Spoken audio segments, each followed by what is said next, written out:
Hi, good evening, everyone.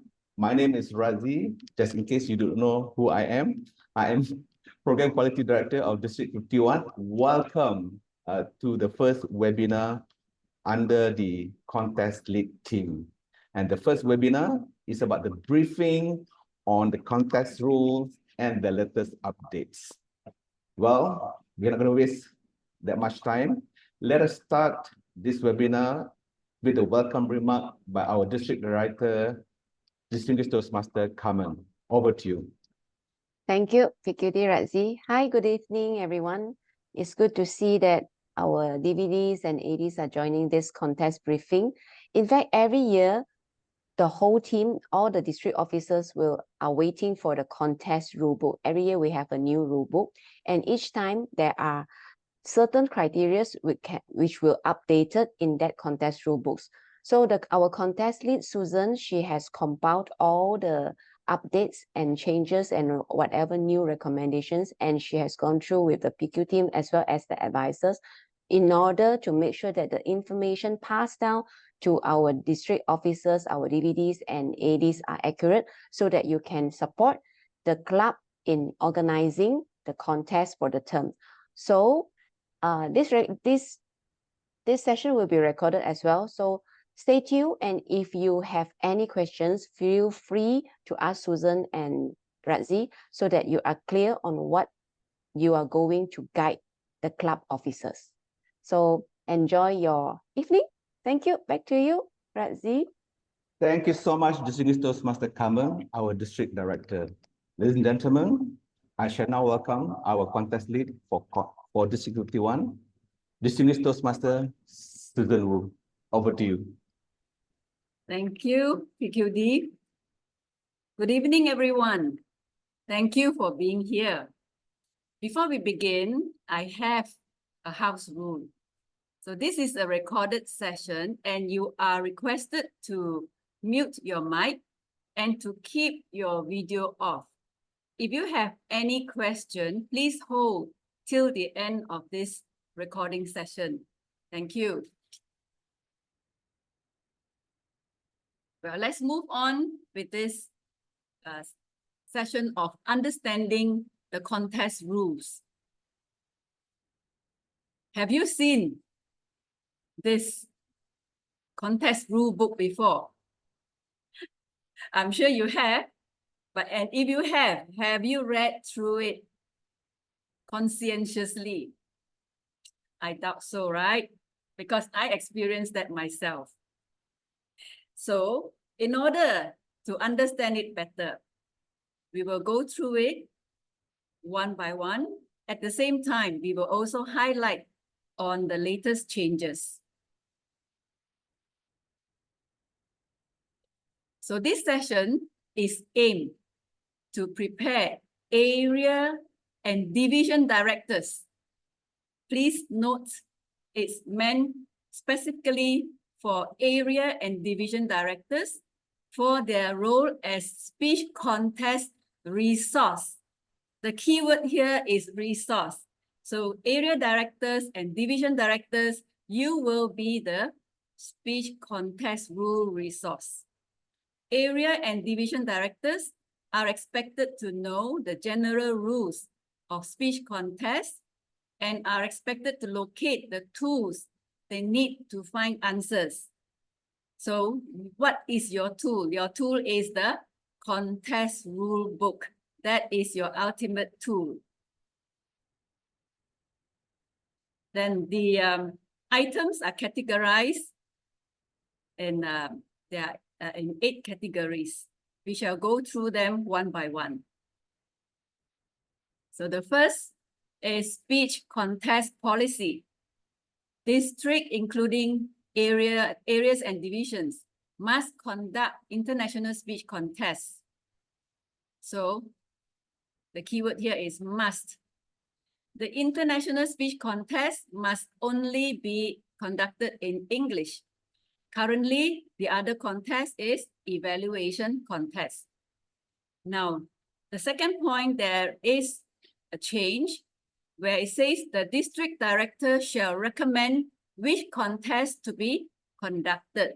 although we already know that it's international speech and evaluation contest, yet we have to wait till the DECM meeting, which is on the 14th of September, 2024, for this confirmation.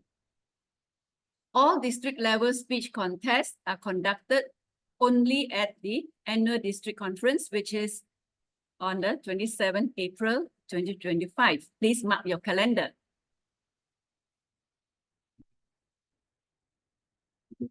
Okay. The reason why we only have 2 contests is because previously we had 2 annual district conferences. Yeah, 1 semi-annual district conference and 1 which is the annual district conference. So when we had 2 district conferences, we had 4 contests. So now that we only have 1 annual district conference, we cut it down to just 2 contests in order to save time. Otherwise, if we have 4 contests, we may have 3 days of annual district conference. Then contests must originate at the club level and proceed through area, division, and district levels respectively. Individual admission fees to a contest may be charged to audience attendees and contest officials. I think some of us senior members will remember that we did have to pay a fee to a contest, but the contestants shall never be charged a fee to compete in a contest. So clubs shall never be charged a fee to send a contestant to a contest.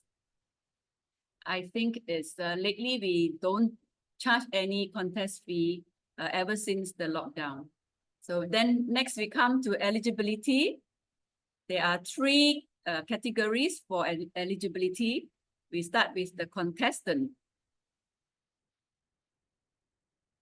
To be eligible to compete in any official Toastmaster speech contest, a member must be a paid member of a club in the area, division, and district in which they are competing, and the club must also be in good standing.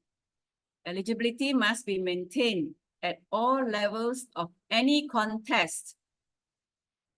Yeah, so if the contestant has paid the membership fee and perhaps the treasurer has forgotten to submit the payment to TI, then the contest committee come to know and found out that he hasn't paid his due, then he is automatically disqualified from the contest, even though the mistake is corrected at the later stage. This contestant is still considered disqualified.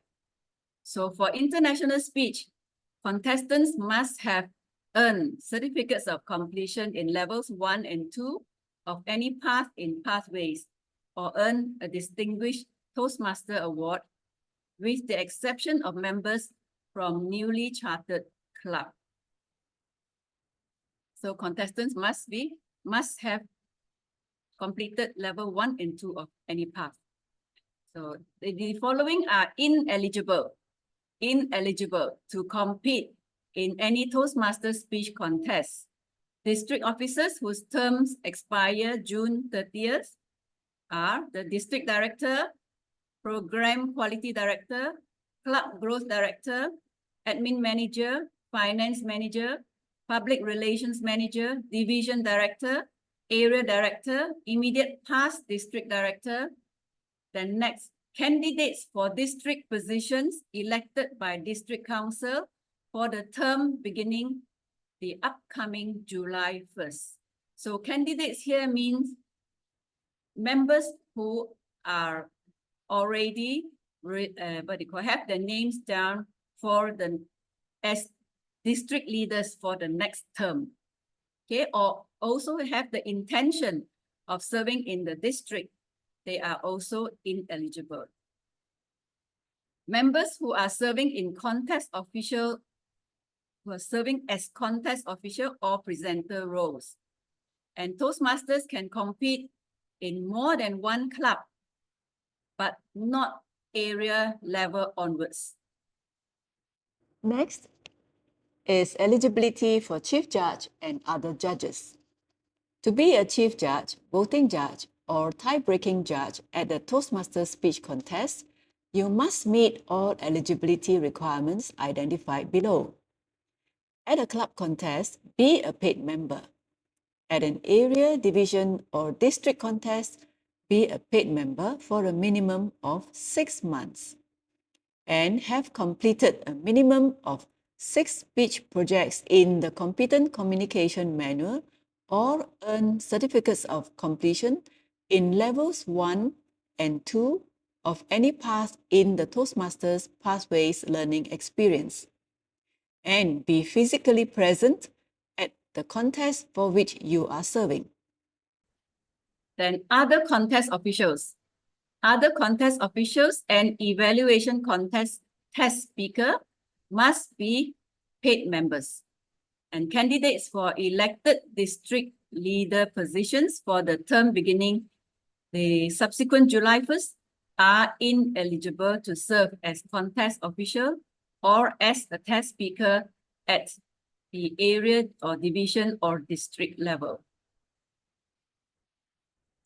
Now, this is the next, which is selection sequence. Each club in good standing is permitted to choose its contestant for each area speech contest by whatever means the club desires. So this means that if the club is not having a club contest, this club can also choose to send its contestant to the area level contest. So should a club, area or division contest winner be unable to participate in the next level contest, the highest place available contestant will advance to the next level. Next, we shall move on to selection sequence, the 8 weeks rule. 8 weeks prior to the area contest, if an area has 4 assigned clubs or fewer in good standing, districts have the option to allow 2 contestants from each club to compete in the area contest. Should additional clubs charter prior to the area contest, 2 contestants from each club are permitted to compete. In those divisions with 4 assigned areas or fewer, districts have the option to allow the 2 highest placed available contestants from each area to compete. Now we shall move on to the scenarios below. Number of assigned clubs in the area, 4 assigned clubs. 8 weeks prior to the area contest, this area has 4 clubs in good standing. If 8 weeks or fewer before the area contest, no new club chartered, number of contestants per club per contest is 2. Therefore, the maximum number of contestants per area contest is 8. If 8 weeks or fewer before the area contest, there is 1 new club chartered, number of contestants per club per contest is also 2. Maximum number of contestants per area contest makes up 10. If 8 weeks fewer before the area contest, 2 new clubs are chartered, number of contestants per club per contest is also 2. Maximum number of contestants per area contest makes up 12. The next scenario is 5 assigned clubs, but the scenario is the same as in scenario 1 because this area has also only 4 clubs in good standing. Now scenario 3 with 5 assigned clubs, the 8 weeks prior to area contest, this area has 5 clubs in good standing. If 8 weeks or fewer before the area contest, no new club chartered, number of contestants per club per contest is 1. Maximum number of contestants per area contest is 5. If 8 weeks or fewer before the area contest, 1 new club is chartered, number of contestants per club per contest is also 1. Maximum number of contestants per area per contest makes up a total of 6. If 8 weeks or fewer before the area contest, 2 new clubs are chartered. Number of contestants per club per contest is also 1. Maximum number of contestants per area contest makes up a total of 7. A side note, in December 2020, PQD wrote to TI seeking clarification, and this is how TI defines assigned clubs. Assigned clubs are all clubs in the area, division, or district at that time. For example, if the area in question has 5 clubs and only 3 are in good standing, they still have 5 assigned clubs. This does not include any clubs that have been dissolved. Okay. The fourth category, speech, subject, and preparation. The subject of all international speeches must be selected by the contestant himself or herself. The subject of evaluation contest speeches must be limited to oral evaluations of the test speaker's speech as outlined in the evaluation contest section of this rule book.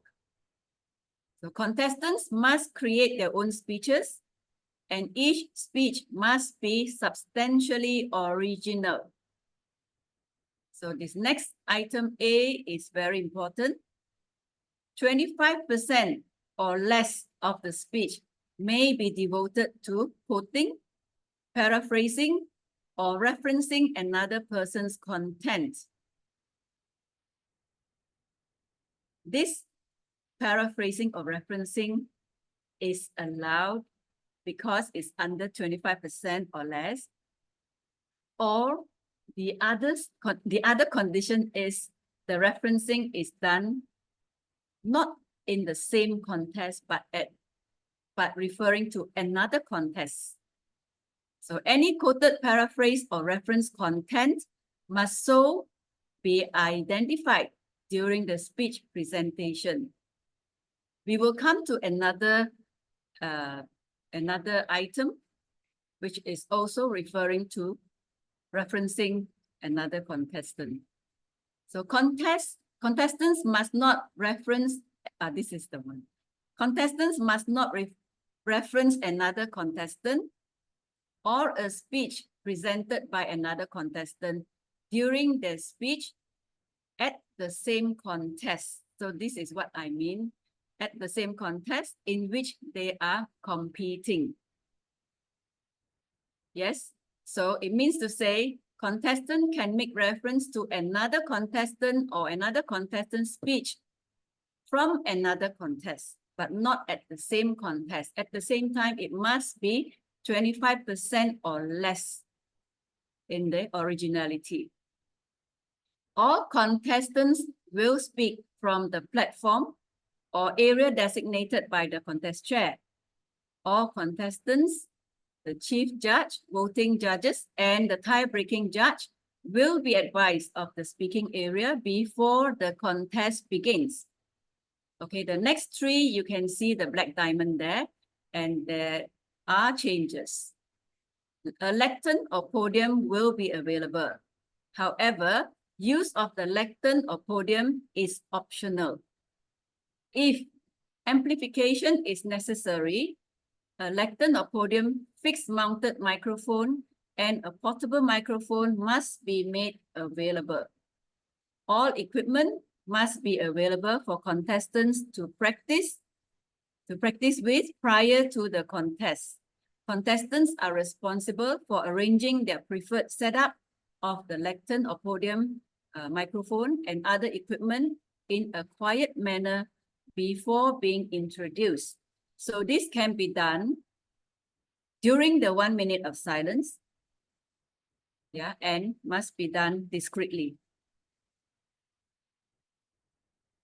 Okay, some general procedures. This is category number 5. At the club level, area level, and division level, you will need 2 timers in the club level, 2 at the area level, and 2 at the division level. As for ballot counters, also the same, 2 at each level. Chief judge, of course, there's only 1 at every level. Voting judges, minimum 5. Equal number at the area level, also minimum 5, and has to be equal number from each club in the area. Now you may ask me whether can have more than 5. Yes. Or can have even number. Yes. And at the division level, equal number from each area in the division, or a minimum of 7, not 5 anymore, but minimum of 7, must not be a member of any club in which a contestant is a member. And as for tiebreaker judge, of course, 1 each, and at the division level must not be a member of any club in which a contestant is a member. So as for SAA, it is not stipulated in the rule book, but it depends on the needs at the time of the contest and at the venue where and when necessary. We continue with general procedures. Voting judges at all levels must remain anonymous when practical. If the primary contestant is not present when the contest toastmaster is introduced, the primary contestant is disqualified and the alternate officially becomes the contestant. Here, the primary contestant means the winner of the contest. And I suppose this is already at the area level where you have already know who the winners are. So the primary contestant, if not on time, this contestant is disqualified. So should the primary contestant arrive after the briefing, but before the contest toastmaster is introduced, the primary contestant is permitted to compete, provided his reports to the contest chair upon his or her arrival has been submitted, all required paperwork in good order before the contest toastmaster is introduced to begin the contest, or he will have to waive the opportunity of a briefing. Okay, so time is of the essence. Timing of speeches. 2 timers are appointed by the chief judge. 1 is provided with a stopwatch, the other with a signaling device that displays green, yellow, and red colors. The timer with the stopwatch maintains and delivers to the chief judge the written record of elapsed time of each speech on the speech contest time record sheet and instructions for timers. So this constitutes the official time. So at any time, only 1 person records the time in writing, okay? The timer managing the timing device ensures that contestants are able to view an accurate green, yellow, or red signal at appropriate times during the speech. So all speeches delivered by contestants must conform to the timing guidelines for the contest. So international speech contest must be from 5 to 7 minutes. Disqualified if the speech is less than 4 minutes 30 seconds or more than 7 minutes 30 seconds. As for evaluation contests, speeches must be from 2 to 3 minutes. Disqualified if the speech is less than 1 minute 30 seconds or more than 3 minutes 30 seconds.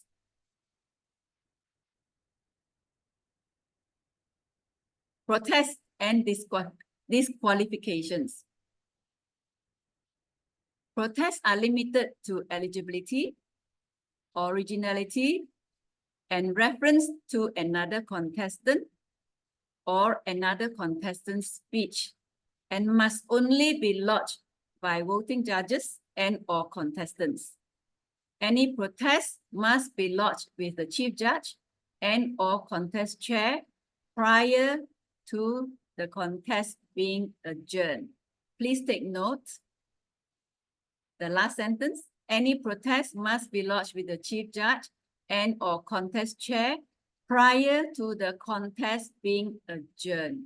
So the contest toastmaster cannot simply adjourn the meeting right after the last contestant. Chief judge, contest chair, voting judges, and contestants must not consider protests from audience members. Before a contestant can be disqualified on the basis of originality or for referencing another contestant's speech, the contestant must be given an opportunity to respond to the voting judges. The majority of the voting judges must concur in the decision to disqualify.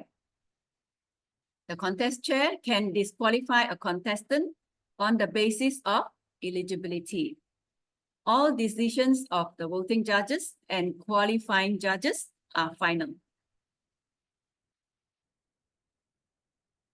Now, the last category is the use of props and electronic devices. Contestants who plan to use props, including but not limited to any sort of electronic devices, music, PowerPoint slides, or virtual backgrounds, must notify the contest chair prior to the contest. Contestants must abide by any venue restrictions on the use of props. For example, you can't be using firecrackers, right? So all props must be set up during the minute of silence prior to the contest speech and removed from the stage in the minute of silence following the speech.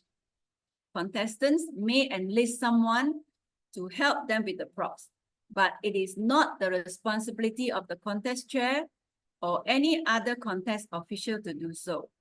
Contestants must demonstrate to the contest chair prior to the contest that the props can be set up and removed in the allotted times. So if a contestant is unable to demonstrate this, the props cannot be used during the contest.